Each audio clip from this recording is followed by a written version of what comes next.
Tonight on CTV News at 6, the parents of a murdered man push for changes to criminal justice in Canada. Brian was 35 years old when his life was taken. Looking for legislative change after one of the harshest sentences in Canadian history was halved by the Supreme Court. Murder is a life sentence, and a life sentence should mean something. We are serving as the middleman for what is a provincial service. Alberta's big city mayors call out the provincial impact on your property taxes. These transfer payments that the provincial government up in Edmonton is asking Calgarians to pay. And video from RCMP bait vehicles. The traps sprung in small Alberta towns. We know hotspots where there's a lot of vehicle thefts happening. We also know typically what vehicles are being stolen and targeted. Cool, cloudy, and a bit more snow tomorrow, but a warming trend starts to kick in on Thursday.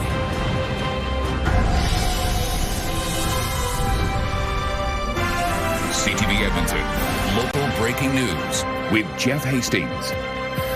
Good evening. The parents of a man from Edmonton are pushing for changes to when murderers in Canada can apply for parole. Their son was a guard killed at Hub Mall in 2012. Brian's bill goes before the House of Commons for a second reading next week and then a vote at the end of the month. Amanda Anderson reports. This is his smile, his precious smile, infectious smile, I'd say. Old photographs are the only way Diane and Michael Lissick get to see their son Brian smile. Brian was 35 years old when his life was taken. And like Diane said, he was very happy and, very happy that he got a new job. Brian was working for security company G4S in 2012. He was one of 3 guards his co-worker shot and killed during a robbery at Hub Mall. A 4th guard who was shot survived.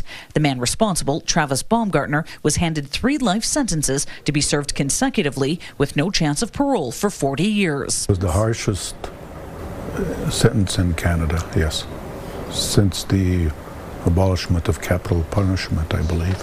The only justice that they felt was believing that they would never have to face a parole hearing in their lifetime. But a Supreme Court decision now means the man who killed the Lissick son can apply for parole after serving just over half of his 40-year sentence. It does shake up people who have attended the parole board and be present in the midst of the murderer. It's why, with help from 2 local Conservative MPs, they're pushing for change. I think this is a reasonable amendment to the Corrections and Conditional Release Act because murder is a life sentence, and a life sentence should mean something. Brian's bill would mean people convicted of first-degree murder could apply for parole after 25 years or between 10 and 25 years for second degree. If denied, they'd have to wait 5 years before they could apply again. We really do not want to have to face him year after year. It is far too difficult. Liberals talk about wanting to be tougher on crime,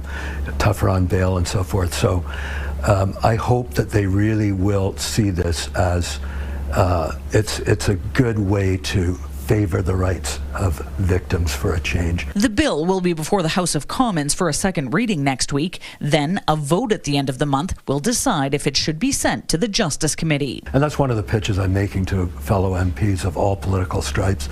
We can work together on this. Amanda Anderson, CTV News, Edmonton. A 19-year-old from Edmonton is wanted in connection with 2 deadly shootings in the Toronto area. The Toronto Police Service has an arrest warrant for Isaiah Thomas Badger. He's facing first-degree murder charges in connection with a shooting outside a shopping mall in Etobicoke last month. A 37-year-old man was sitting in his car when he was shot and killed. Badger is also wanted for first-degree murder in a January shooting in Vaughan. A 65-year-old man was leaving his business when he was shot and killed. Another 19-year-old is also wanted for first-degree murder in that case. We're coming for you. Turn yourselves in. Hire a lawyer. And to anyone else who has assisted these 2 individuals, including anyone who may be helping them evade police, you are committing a criminal offense. Police say Badger is 6 foot 3 inches tall, about 117 pounds, with brown hair and brown eyes. Badger also has outstanding weapons charges here. Edmonton police are warning about a string of break-and-enters near Whitemud and Blackmud Creek ravines. Police say the thieves usually smash glass in a rear window or door before grabbing jewelry and high-end clothing. They then take off in a newer model vehicle waiting outside. Surveillance video has caught a silver GMC Terrain as well as a Ford Escape outside targeted homes. EPS believes the houses are targeted at random and when no one is around. It suggests when you're not at home, you should leave some lights on and lock up valuables. RCMP are sharing results and video of a bait car program used in several Alberta communities in the past year. GPS and video-equipped vehicles were placed in areas known to have a high risk of auto theft. Cameras were rolling on nearly 30 bait vehicle deployments, leading to the arrests of 22 people. Video was shared from Red Deer, Vegreville, and Sherwood Park, as well as this one near Wetaskiwin, where 2 people leapt from a moving vehicle. Police say a majority of the arrests were what they call priority offenders, people who consistently engage in criminal activity. Without getting into the specifics, what I'll tell you is we use data and intelligence to inform all of our decisions. So we know hotspots where there's a lot of vehicle thefts happening. We also know typically what vehicles are being stolen and targeted, and we make our decisions according to that data. RCMP say local detachments using bait equipment have seen auto theft drop by 1/3 following deployments. Evergreen Catholic School says a person with a confirmed case of measles recently attended a Spruce Grove Elementary School while infected. The school board says it was informed about the case at St. Marguerite Catholic School by Primary Care Alberta. It says it's working with PCA to ensure appropriate measures are taken to ensure the health of students, staff, and families. PCA says case details are confidential and would not comment further. Nearly 2 weeks ago, a measles outbreak was declared for all of Parkland County, which includes Spruce Grove. Alberta is experiencing its worst flu season on recent record, which has one emergency room doctor calling for more action from the province. And then the province, could have probably done a better job trying to get Albertans to get immunized. Just remember, it's a preventable disease by and large. And even if the vaccine strain wasn't perfectly matched, it still reduces the severity. According to the province's dashboard, 255 people have died from the flu so far this season compared to 236 last year. The Ministry of Primary and Preventative Health Services says, "We hope they won't increase much further as total cases and severe outcomes have dropped sharply following the very high peak in late December." The ministry says it plans to spend $140 million next year to strengthen immunization efforts, which include radio, TV, and social media campaigns. A portion of your property tax bill is going up by about 13% this year, and it's not because of City Hall.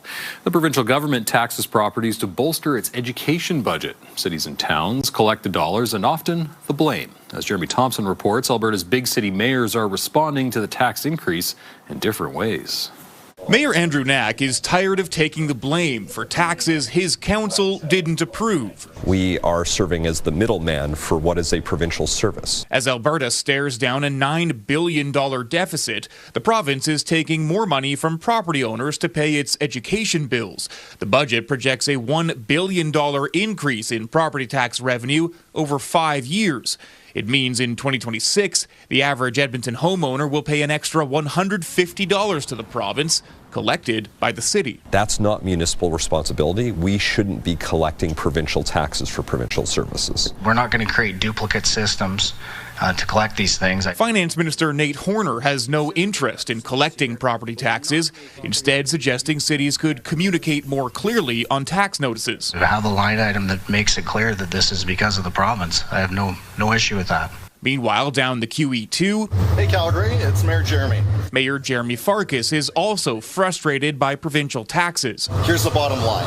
The provincial government is imposing the biggest property tax increase in Calgary's history. Farkas is making his point using language political watchers may find familiar. We don't want Calgary to be treated like some would say Alberta is treated by others in the rest of Canada. I get that there's an equalization formula that the UCP government proposes or supports. Transparency about these transfer payments that the provincial government up in Edmonton is asking Calgarians to pay. Political spin aside, Alberta sets one tax rate for all residential properties in the province. Since homes in the capital are worth less on average, Edmonton tax bills are smaller too. While Minister Horner isn't entertaining changes to tax collection, he has suggested Alberta's tax structure could use a refresh. Jeremy Thompson, CTV News, Edmonton. No major announcements from NHL Commissioner Gary Bettman today during his visit to Calgary. There was speculation he may have had something to say regarding the 2028 World Cup of Hockey. I'm not here to break any news. I will tell you what my day has been like in case you're interested. Bettman met with Flames ownership and toured the team's future arena, Scotia Place, which is currently under construction. The NHL's World Cup of Hockey is returning in 2028. The Premier says the province is putting up $15 million to bid on the tournament. If successful, Edmonton and Calgary would host games. Bettman says he's aware of Alberta's interest. Bids are being evaluated. Nothing has been finalized, but it was a good bid. I'm not prepared to tell you today that it was or was not the winning bid, but certainly it's a bid that people could be very proud of. Bettman says he expects to announce the winning bid in a couple of weeks. The NHL has held a World Cup of Hockey 3 times since 1996.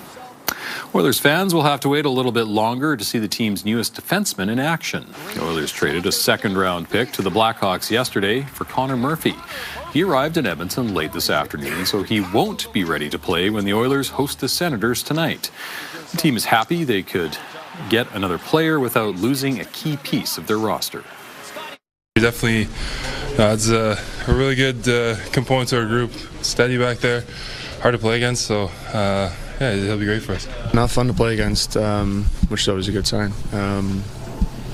Just solid player. I think he can really help for sure. It takes a lot of stress off of a lot of the defensemen who've been playing a lot of minutes, but I think our 2 ailments this year, it's not producing more offense.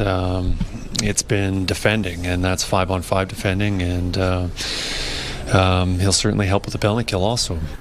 Chris Knobloch expects Murphy will play his first game Friday when the Oilers host the Carolina Hurricanes. He hasn't decided which defenseman Murphy will be paired with. They need more Connors, Josh. Not enough on the team. McDavid, Ingram, now Murphy, Connor Brown. We should bring back Connor Brown. Sure. Yeah. You get Connor Ungers in the minors. You can call more him the up. merrier. Hey, I mean, it's worked well so far for a lot of those guys named Connor.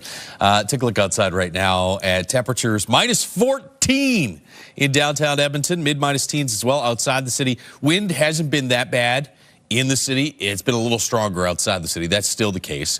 That said, you've got a wind chill of -20 in Edmonton and in the mid-minus 20s in a couple of spots there, north, east, and south of Edmonton. Your daytime high today came in at 4 o'clock this morning, -6. As expected, temperatures were sliding through the day today. And for most of this afternoon, we were around -12, -13. That's the average low for this time of year. We're going to get one more cool day tomorrow, and then we should be back above average and above zero on Thursday. Here's a shot from the CTV drone, cloudy skies. That drone brought to you by Century Casinos.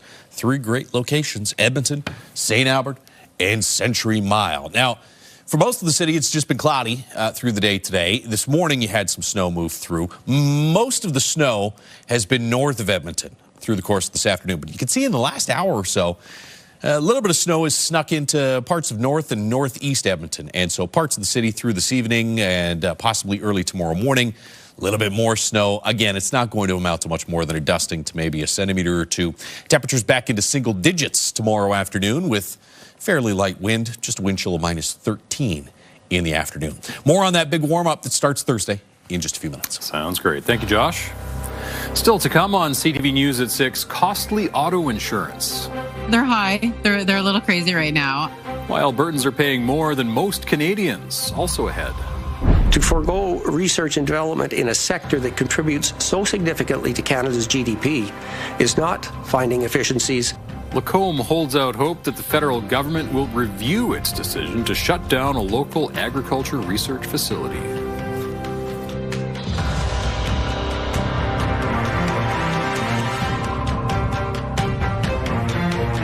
Brought to you by James H. Brown Injury Lawyers, the heavy hitters of injury law.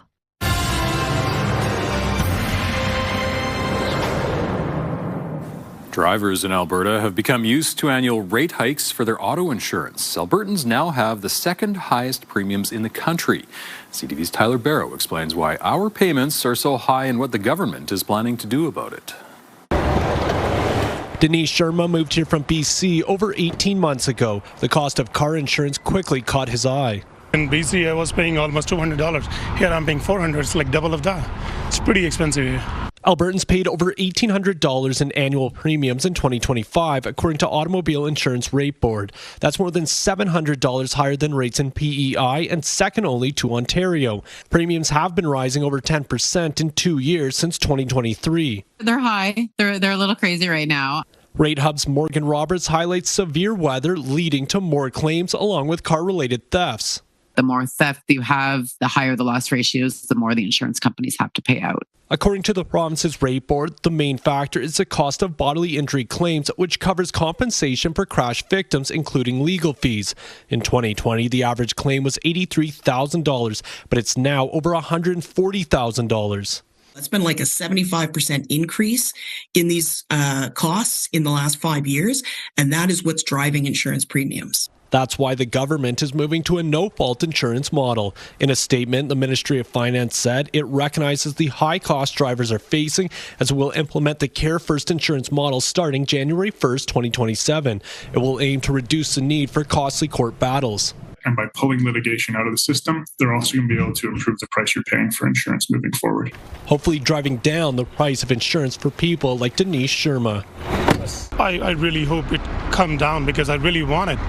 You cannot pay $400 every month. Tyler Barrow, CTV News, Calgary.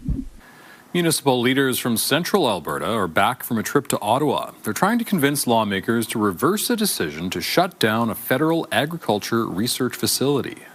From soil and forage development to livestock genetics to federally inspected processing and carcass analysis, all on one site. Few facilities in Canada combine this level of integration. To forego research and development in a sector that contributes so significantly to Canada's GDP is not finding efficiencies, it is being short-sighted. Last Thursday, the Lacombe County Reeve and Lacomb's mayor spoke in front of the House of Commons Standing Committee on Agriculture and Agri-Food. Their trip came after the federal government said it would be closing the Lacombe Research and Development Centre that has been there for 119 years. The leaders say the centre employs more than 100 people, including 22 research scientists. They're holding out hope their brief time in Ottawa will help change the centre's future. I feel like it was well received. I think that we were heard, and I'm feeling a lot more optimistic after my trip than before. Not only ourselves, but other commodity groups and provincial governments even advocate for the retention of these facilities. We've been successful to date, and I'm hoping that that message resonates. The research centre is one of 7 slated to close nationwide. Agriculture and Agri-Food Canada says closing these centres could take up to a year.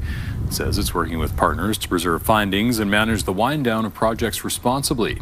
It also says it will continue to have a strong science presence in Alberta through its facilities in Lethbridge and Beaver Lodge.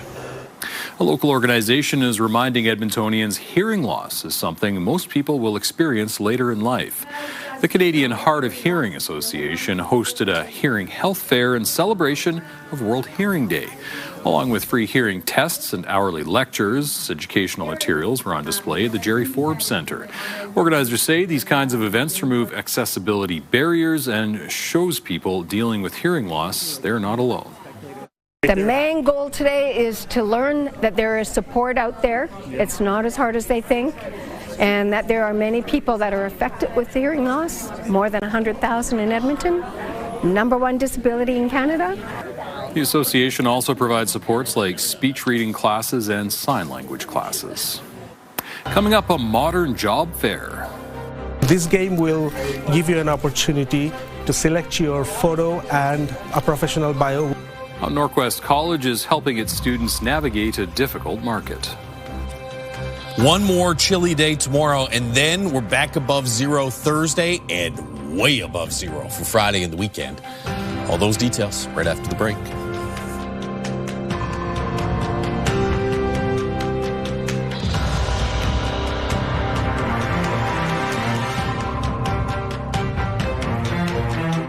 Programming brought to you by James H. Brown Injury Lawyers, the heavy hitters of injury law.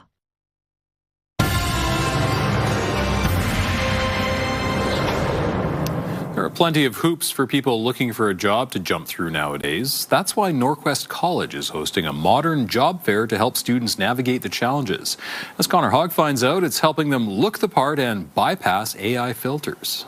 I still want to drop my off from here at the 3 p.m. This career fair is a bit more in-depth than most. Norquest College hopes it will help students navigate a more difficult market. So we would require you to be away from home for those weeks at a time. From searching for postings to making sure you have an online presence and negotiating your first contract, organizers say landing that first job is different than it used to be. This is a great opportunity for them to review and see what a good profile looked like, and because it's a game, it's easier for them to remember. Norquest computer science students developed a game for the day, which they say helps impart important information better. It uses AI to determine how successful an applicant will be based on different factors and phrases in their online profiles, photos, and resumes. The game will give you an opportunity to select your photo and a professional bio, which will be attracted to the recruiter. We know that the job market is tight for everybody right now. We want to give our students the best possible shot. Big smile, yeah, you got it. Getting the best possible shot also involves having the best possible headshot, which is where professional photographers come in. While new technology helps, participants say it's also good to know how to do things the old-fashioned way. Networking doesn't hurt. If they know a guy, that can help me get a job, right? So have you heard of St. Albert, like the city of St. Albert? We want people that truly can represent the best of us and to come to our school division. St. Albert Public Schools is one of the recruiters here today, looking for candidates for new educational assistant positions. And even right now, because we just got new complexity funding from the government, there's already some EA positions that are outposted now. With those and other jobs up for grabs, Norquest says job fairs are more high stakes than in years past. Organizers hope this one will set students up for success. Let them know, hey, I'm not your average student. I've got that experience, I've got that professionalism, and here's putting my best foot forward. Cutting a pathway through a competitive market. Connor Hogg, CTV News, Edmonton. All right, little brisk out there today. Not for long, though. No, tomorrow back into single digits, and by Thursday back above zero, although just slightly. It's Friday and the weekend. That's going to be a big warm-up. Cloudy skies out there right now. Looks like maybe even off in the distance, little bit of that snow starting to fall once again. It's minus 14. River Valley Sky Camps brought to you by Action Furnace. Fixed right or it's free. Looks like maybe off on the horizon there, that snow that we were showing you on the radar map over parts of eastern and northeastern Edmonton. Minus 6 for a daytime high today. Again, that came in early this morning, about 4 a.m. Temperatures this afternoon, minus 12, minus 13 range. Fort McMurray only got to minus 20 for a daytime high today. Calgary, 10 degrees at 2 o'clock. And then temperatures dropped. They're a handful of degrees below zero. They dropped almost 14 degrees in the span of 2 hours as the cold front went through. Further north, we've had some snow through the course of the day today in the Peace Country. Off to the west and southwest of Fort McMurray, we've had some snow. Looks like that'll drift through Fort McMurray over the next few hours. You do have some heavier pockets of snow here just off to the west and southwest of Cold Lake. So in that Cold Lake, Bonnyville, St. Paul region, you're going to get I would guess at least 1 to 3 centimeters of snow. And you've probably had a good 2 to 5 centimeters here for some areas just north of Edmonton that have been stuck under this purple zone. So it looks like maybe the Legal region picked up a couple centimeters of snow. Fort Saskatchewan, you probably have a fresh dusting of snow on the ground. It's all kind of been skirting past the north edge of the city, though, through most of this afternoon. And that'll be the case, looks like, for most of tonight. There might be a couple of flurries that drift through parts of the city, but no real heavy snow. Tomorrow, there's a pocket of some slightly heavier snow just off to the northwest. If this were to shift south a little bit, then maybe we pick up 2 to 5 here in the city. I think as it is, as long as this does stay north of us, we're looking at maybe 1 or 2 centimeters of that really fluffy snow, similar to what we've had the past couple of days. And then off to the west-southwest in the afternoon hours, we'll see another pocket of some light snow develop, but that as well should mostly miss the city. So nothing really significant targeting the Edmonton area, but you can see that band there just off to the northwest where maybe Whitecourt maybe close to 10 centimeters worth of snow. Once we get to Thursday, the pattern kind of shifts a little bit. And we get some milder air moving in, and we'll be done with the snow for a little while. So there's tomorrow. See the warmer air spreading east as we make our way through Thursday, Friday, and Saturday. You have temperatures up around or into the 20s in parts of southern Alberta. In the minus 20s right now in Fort McMurray. It's minus 16 in Grand Prairie. We've dropped to minus 14 in Edmonton. There you go. Calgary, 10 degrees at 2 p.m. this afternoon. It's minus 8 right now. Strongest wind today has been in eastern parts of the province and off into the Peace Country where you have wind chill in the minus 25 to minus 30 range. In fact, Fort McMurray, minus 33 wind chill right now. Could get close to minus 40 here later tonight. North of Fort McMurray, cold warnings remain in effect. Mid-minus teens, not much of a wind chill. Wind to be about 10 to 15 kilometers per hour tonight, and minus 8 tomorrow. Mighty Millions Lottery bonus prize deadline is midnight Friday. You could win the Porsche Cayenne or $120,000 cash. Go to mightymillionslottery.com. One Thursday in the 4 to 7 degree range for daytime highs Friday, Saturday, Sunday. Don't forget time change this weekend. And then after the weekend, another weather change. Enjoy the end of the week and the weekend. Cooler air returns for next week. Sounds good. Thanks, Josh. Coming up, widening war. Escalating tension in the Middle East as bombs fall on multiple countries. And we have only been a valued part of this community is how we felt. And this, on a certain level, shattered that. A hate crime investigation after a Toronto synagogue is riddled with bullets.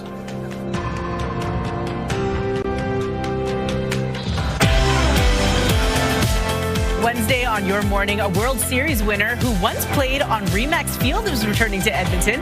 We have more about how this will help young athletes in our city. See you at 6. Your Morning Edmonton, weekdays. Programming brought to you by Century Casino. 3 great locations: Edmonton, St. Albert, and Century Mile.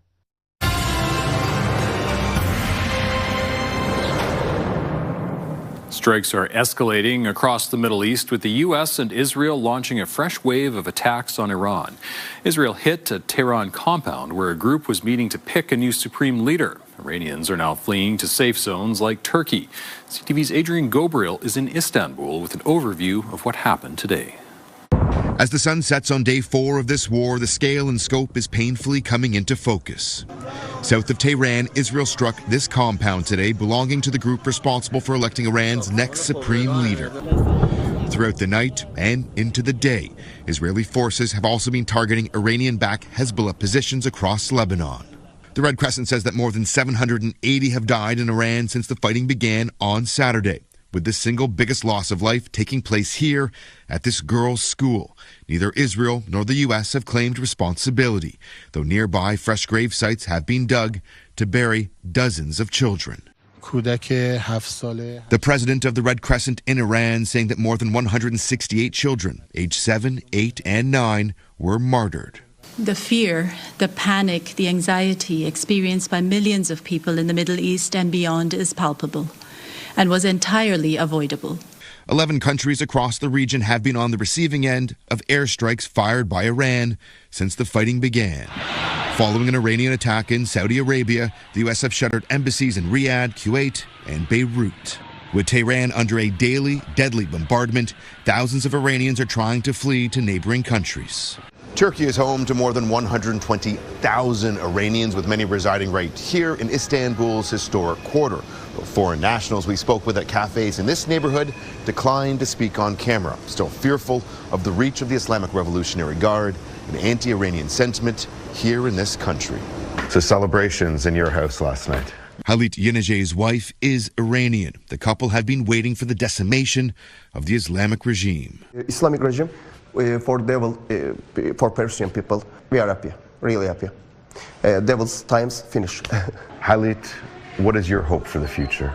We want good election, good rules election, and secular system for Iran.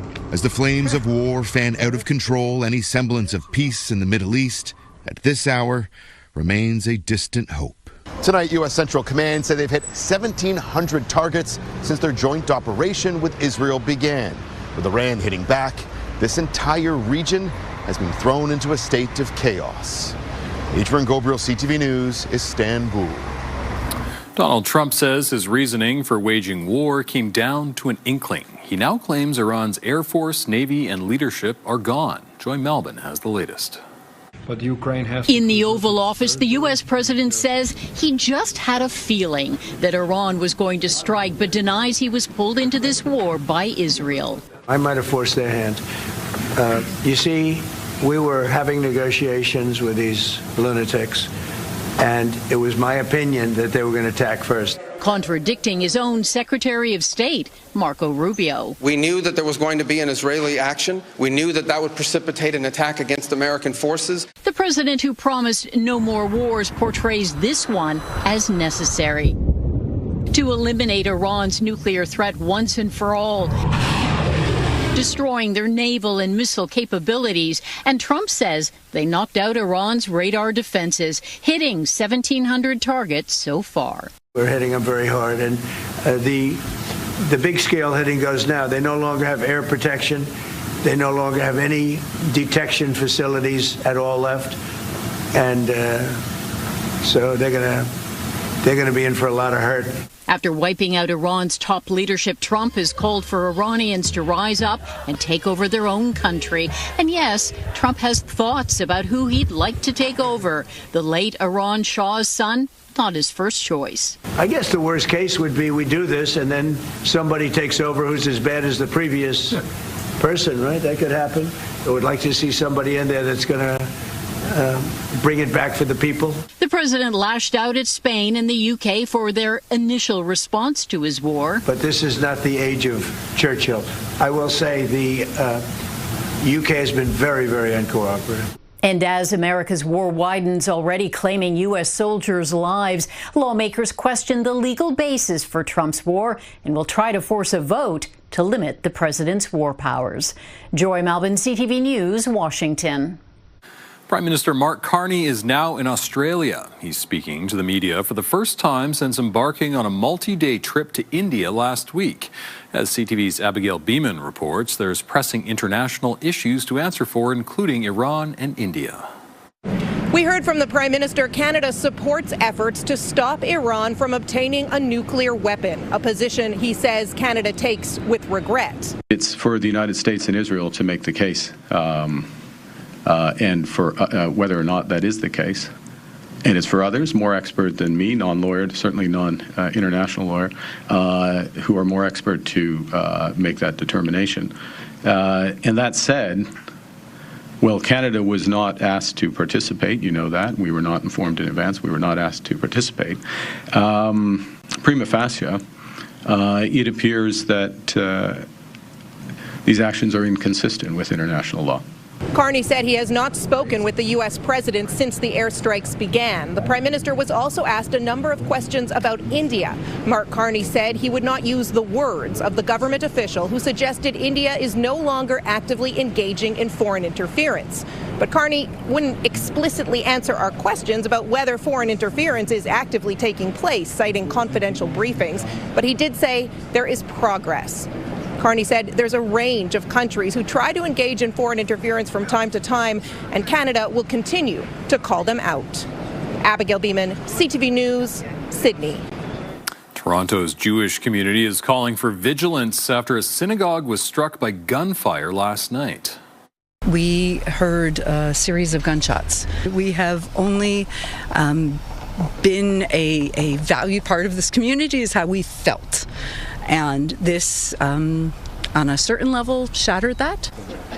Multiple bullet holes were seen in the front windows. The congregation had gathered earlier in the evening, and some members were still inside when the shots were fired. No one was injured. Toronto's hate crime unit is investigating. BC's chief coroner has announced an inquest into the mass shooting in Tumbler Ridge, starting with an investigation into access to mental health supports in rural communities. Jessie Van Rootselaar was transitioning and killed her mother and half-brother at home, then 6 more people at a school before taking her own life. The inquest will examine why firearms were returned to the home despite Van Rootselaar having been previously apprehended under the Mental Health Act. The shooter's use of AI will also be scrutinized. The developer of ChatGPT suspended their account for abuse but did not notify police until after the mass shooting. The Minister of Artificial Intelligence is seeking answers from OpenAI CEO Sam Altman directly. I want to know what changes they're going to make specifically to protect Canadians. My job, our government's job, is to make sure that Canadians are safe. These AI chatbots pose new challenges to us. Solomon is scheduled to meet with OpenAI's CEO Wednesday. No date has been set for the inquest yet, but it will take place after the RCMP completes its investigation. Coming up, weathering the stock market storm. There'll be some opportunities here for some of the potentially higher risk names. How to navigate stock market plunges and analyst expectations when it comes to the price of oil.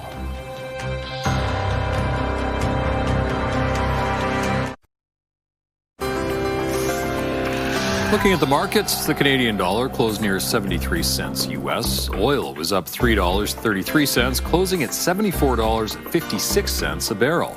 Gold lost nearly $188. The TSX and Dow Jones both finished the day lower, down 756 points and 403 points, respectively. As you just saw, stock markets have plunged in response to the Iran conflict. With more on how the fluctuation and the surge in oil and gas prices affect you and your investments, here's CTV's Mike LeCouture. The joy that comes with the opening bell quickly faded as the New York Stock Exchange dropped almost immediately. The TSX quickly followed suit as it dropped nearly 1,000 basis points 5 minutes after the open. Monday stock markets opened down but did recover, and some investment specialists see the dip as an opportunity. So I think there'll be some opportunities here for some of the potentially higher risk names that have got hit quite hard.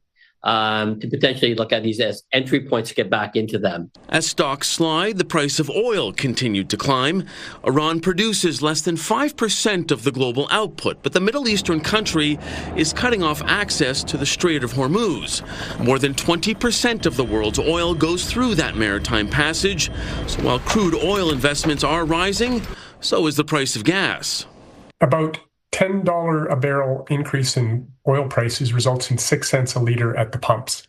The U.S. President Donald Trump campaigned on lower gas prices, but today he told reporters this increase should be short-lived. If we have a little high oil prices for a little while, but as soon as this ends, those prices are going to drop, I believe, lower than even before. Still, this former CEO of the Alberta Petroleum Marketing Commission worries Trump's prediction could be wrong.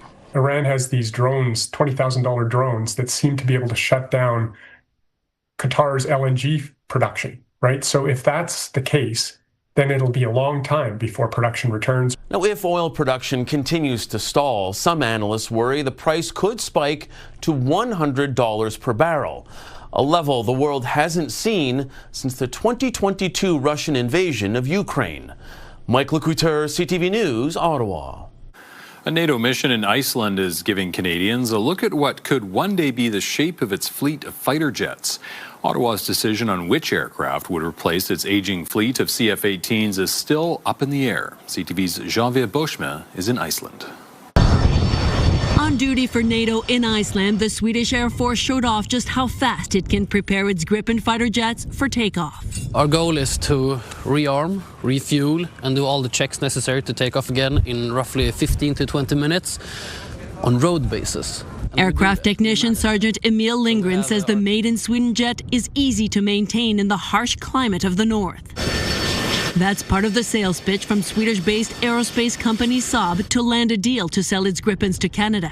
We practice at home regularly in these conditions, so it's a match made in heaven, I think.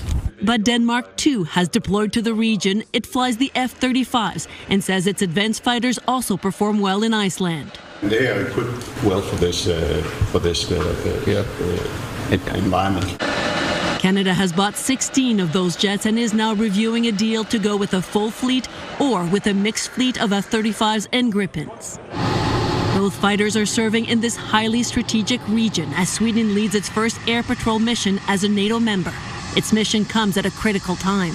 There's no sign of Russia scaling back on their Arctic ambitions. Since Sweden's rotation began, there have been no Russian sightings, no incidents. But its deployment also comes in the wake of U.S. President Donald Trump's demands to acquire nearby Greenland. I have to say, our relationship with the U.S. has been very good, and actually in the recent years it has deepened quite significantly. But Iceland and its partners now protecting its airspace are training their sights on getting NATO allies to focus on common enemies. No doubt this is all information Ottawa is analyzing as it makes its final decision on its fleet of fighter jets.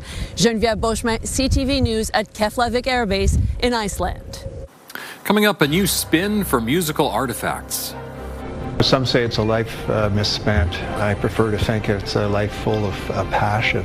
Canadian connoisseur shares his curated collection.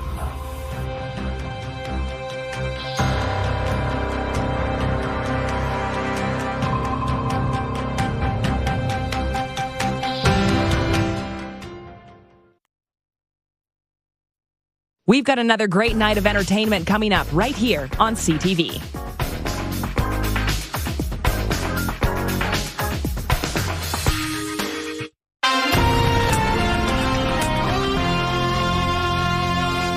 An Alberta collector has turned his private archive of records and record players into a public museum. As CTV's Kevin Green reports, the vinyl-centric gallery and archive offers a glimpse into our country's past. Ken Murphy started collecting records as a child after his father brought home a Beatles album. Some say it's a life misspent. I prefer to think it's a life full of passion. It sparked a lifelong obsession with collecting and archiving artifacts and recorded music, which Murphy has now turned into a public gallery. About 15 years ago, I realized that I had reached a critical mass in my collection, and there were patterns in my collection that needed to be explored. The vinyl-centric gallery's first exhibit, called Phonosphere, covers the period from 1948, when vinyl LPs debuted, to 1978. The exhibit showcases historic Canadian-made record players and offers a glimpse into the culture of the time. Most record players were purchased during this era were purchased in appliance and furniture stores, not stereo stores or audio stores. And Mum was in charge of that process because we were buying furniture and it had to fit into her decor. The museum highlights the birth and growth of Canada's recorded music scene, which until the early 1960s was almost non-existent. The vinyl-centric gallery and archive is also digitizing Murphy's over 100,000 record collection of vinyl LPs. I figure I'll be scanning for about 5 years, 5 days a week. I usually get in about 8 o'clock in the morning, I scan till 3 or 4. A visit to the museum features a curated background soundtrack of Motown, funk, disco, and rap. Murphy says he plans to add listening booths in a future phase. Kevin Green, CTV News, Calgary. All right, so the couple days cold, couple days warmer, several days cold trend continues. Yeah. A wavy temperature pattern. We're surfing it. Snowboarding it. It's winter. We're still on the downslope for tomorrow, but temperatures are climbing after that. -14 tomorrow morning. Cloudy for the vast majority of the day. Occasionally we'll see a little bit of scattered flurry activity or light snow. -8 in the afternoon. 1 Thursday, 4, 7, and 5 for daytime highs Friday, Saturday, Sunday. Don't forget it's time change this weekend. Then a good chance of some snow Monday of next week as some cooler air drops back in. We're back a handful of degrees below zero for the start of next week. All right. Yeah, it's not bad. It's March. We'll take it. -5 to -10 is fine. Perfect. Thank you. Thanks for sharing. Myself that. Yeah. Thanks for sharing your time with us. Golfing in 6 weeks. Have a great night, everyone.